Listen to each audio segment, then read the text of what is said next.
16 दिवसीय सुनी जाने वाली महालक्ष्मी व्रत की कथा। श्री गणेशाय नमः। एक समय महाराज युधिष्ठिर श्री कृष्ण भगवान से बोले, हे पुरुषोत्तम, नष्ट हुए अपने स्थान की पुनः प्राप्ति कराने वाले और पुत्र, आयु, ऐश्वर्य तथा मनोवांछित फल देने वाले किसी एक व्रत को मुझसे कहिए। श्री कृष्ण ने युधिष्ठिर से कहा, सतयुग के प्रारंभ में जिस समय दैत्यराज वृत्रासुर ने देवताओं के स्वर्ग लोक में प्रवेश किया था, उस समय इंद्र ने यही प्रश्न नारद से किया था। नारद जी ने कहा, हे इंद्र, पूर्व समय में अत्यंत रमणीक पुरंदरपुर नामक नगर था। वह नगर धर्म, अर्थ, काम और मोक्ष इन चारों पुरुषार्थों का उत्पत्ति स्थल होने के कारण संसार का भूषण रूप था। उस नगर में मंगल नाम का राजा राज्य करता था। उसकी दो रानियां थीं, एक का नाम चिल देवी तथा दूसरी का नाम चोल देवी था। एक समय राजा मंगल रानी चोल देवी के साथ महल के शिखर पर बैठा था। वहां से उसकी दृष्टि समुद्र के जल से घिरे हुए एक स्थान पर पड़ी। उसे देखकर अति प्रसन्नचित राजा ने हंसकर चोल देवी से कहा, हे चंचलाक्षी, मैं तुम्हारे लिए नंदन वन को भी लजाने वाला एक बगीचा बनवा दूंगा। राजा के वाक्य को सुनकर रानी ने कहा, हे कांत, ऐसा ही करिए। तदनुसार राजा ने उस स्थान पर एक बगीचा बनवा दिया। थोड़े ही समय में वह बगीचा अनेक वृक्षों, लता, फूलों तथा पक्षियों से संपन्न हो गया। एक समय उस उद्यान में एक विकराल शरीर वाला मेघ तुल्य सूकर आ गया। उसने वहां आकर अनेक वृक्षों को तोड़ डाला तथा उस उद्यान को नष्ट भ्रष्ट कर दिया। काल तुल्य उस सूकर ने कई रखवालों को भी मार डाला। तब उद्यान के रक्षक भयभीत होकर राजा के पास गए और सब हाल कह सुनाया। यह बात सुनकर राजा ने अपनी सेना को आज्ञा दी कि शीघ्र जाकर उस सूकर को मार डालो। तदंतर राजा भी एक मतवाले हाथी पर सवार होकर उद्यान की ओर चल पड़ा। सेना ने सूकर को चारों ओर से घेर लिया। तब राजा ने उच्च घोष करके कहा, जिसके रास्ते से यह सूकरा धम निकल जाएगा, उस सिपाही का सिर शत्रु की भांति काट डालूंगा। लेकिन वह सूकर उसी मार्ग से निकल गया जिस मार्ग में राजा खड़ा था।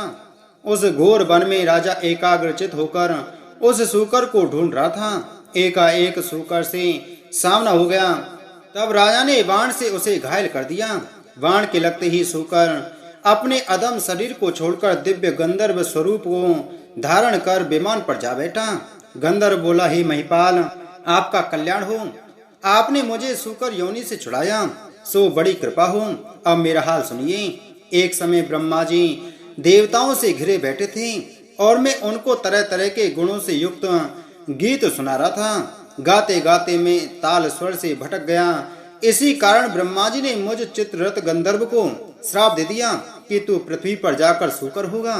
जिस समय राजाओं का राजा मंगल तुझे अपने हाथों से मारेगा, उस समय तू सूकर योनि से छूटकर फिर इस गंधर्व योनि को प्राप्त होगा। अतएव हे महीपति, मैं इस योनि में आया था। आज आपके हाथ से मरकर मैं सूकर योनि से छुटकारा पा गया। अब मैं प्रसन्न होकर देवताओं को भी दुर्लभ एक वर देता हूँ, उसे स्वीकार करिए।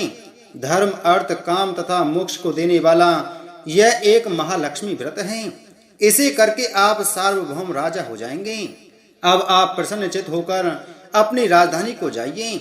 नारद जी कहते हैं, चित्ररथ गंधर्व तत्क्षण अंतर्ध्यान हो गया।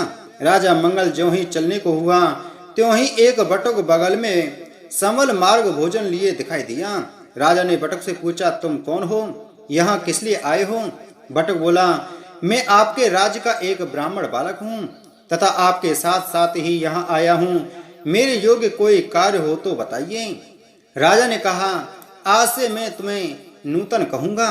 अगर यहाँ कोई जलाशय हो तो मेरे लिए थोड़ा जल ले आओ। बटुक राजा को एक बरगद के वृक्ष के नीचे बैठाकर स्वयं घोड़े पर सवार हो जल लेने आगे चल दिया।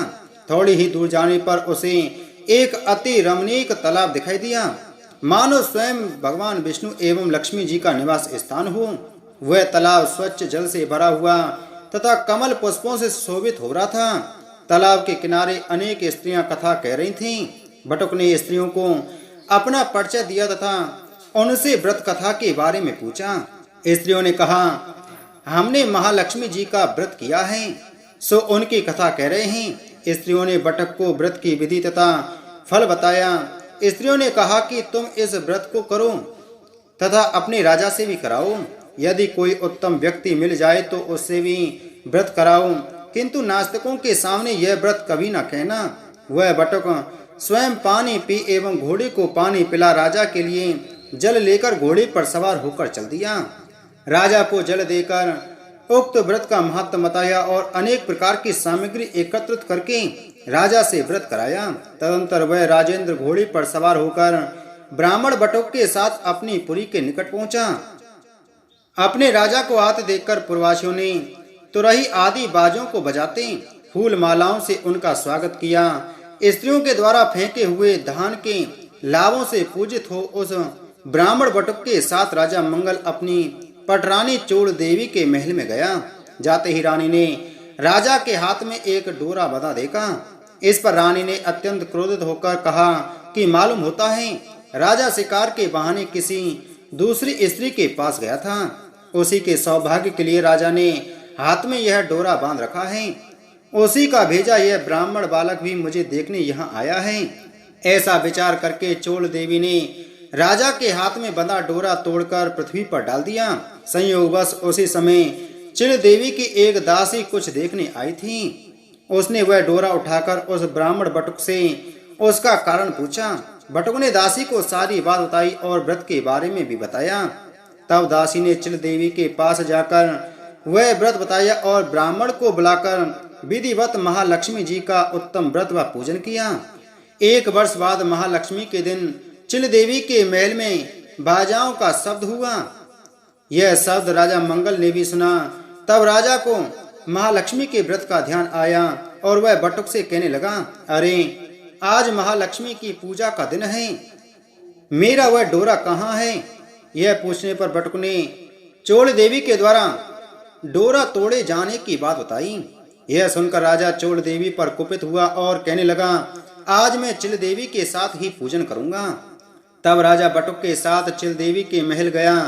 तब ही लक्ष्मी जी एक वृद्धा का रूप धारण कर चोल देवी के महल में उसकी परीक्षा लेने गईं। चोल देवी ने वृद्धा को भला बुरा कहकर वहां से चले जाने को कहा। तब वृद्धा रूपी महालक्ष्मी ने चोल देवी को श्राप दिया, तू सूकर मुखी हो जा और यह मंगलपुर कोलापुर हो जाए। तभी से यह नगर कोलापुर कहलाने लगा। लक्ष्मी जी वहां से चलकर चिल देवी के महल में आईं तो वहां अनेक प्रकार से उनकी सम्मान पूर्वक पूजा हुई। पूजन के बाद चिल देवी ने साक्षात लक्ष्मी जी का पूजन किया। तब लक्ष्मी जी बोली, मैं तुमसे पूर्णतः संतुष्ट हूँ, तुम जो चाहो सो वर मांगो।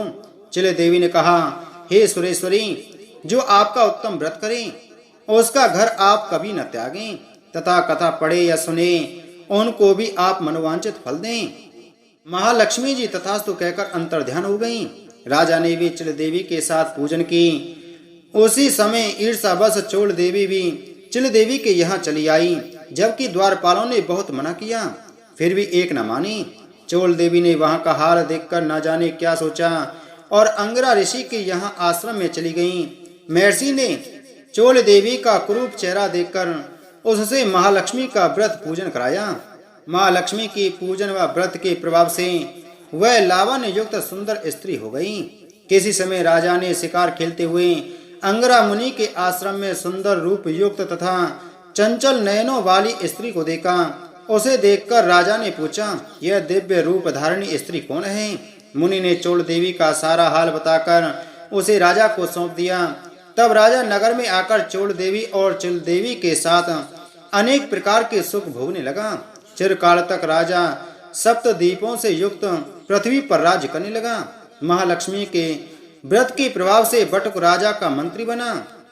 वह राजा पृथ्वी के समस्त सुखों को भोगता हुआ अंत में जाकर आकाश में विष्णु देवता श्रवण नक्षत्र बनकर स्थित हुआ।